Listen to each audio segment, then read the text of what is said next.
మనలో లేనిదెవరు?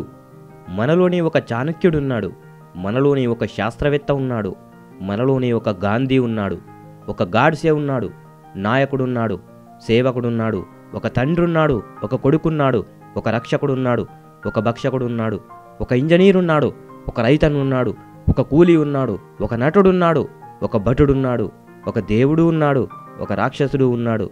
మనలోనే ఒక గురువు ఉన్నాడు, మనలోనే ఒక శిష్యుడు ఉన్నాడు, మనలోనే ఒక వైద్యుడు కూడా ఉన్నాడు, మనలోనే ఒక రోగి ఉన్నాడు, మనలోనే ఒక రాజు ఉన్నాడు, మనలోనే ఒక మంత్రి ఉన్నాడు, మనలోనే ఒక భోగి ఉన్నాడు, మనలోనే వైరాగి ఉన్నాడు, మనలోనే జ్ఞాని ఉన్నాడు, అజ్ఞాని ఉన్నాడు, పండితుడు ఉన్నాడు, మండితుడు ఉన్నాడు, మూర్ఖుడు ఉన్నాడు, మృగమున్నాడు, ఒక సన్యాసి ఉన్నాడు, మనలోనే ఒక పీనాసి ఉన్నాడు. అసలు మనలో లేనిదెవరు? ఎవడు ఎవరిని ప్రేరేపించి వాడి మార్గాన్ని అనుసరిస్తాడో వాడిలో వీడు లీనమై వాడి భవిష్యత్తును నిర్ణయించుకుంటున్నాడు. నిజానికి వీళ్ళలో నువ్వు ఎవరిని ఎక్కువగా ప్రేమించి వాడి వెంట పడతావో వాడి యొక్క సహజ సిద్ధమైన గుణాలే నీకు పుష్కలంగా లభిస్తాయి. ఇందులో నువ్వు ఎంచుకున్న మార్గాన్ని బట్టే నీ భవిష్యత్తు నిర్ణయించబడుతుంది. ఎందుకంటే మనం దేనికి ఎక్కువగా ప్రేరేపితమవుతామో దానికి తగిన ఫలితమే కదా మనకు దక్కేది. ఆలోచించుకో. జై హింద్.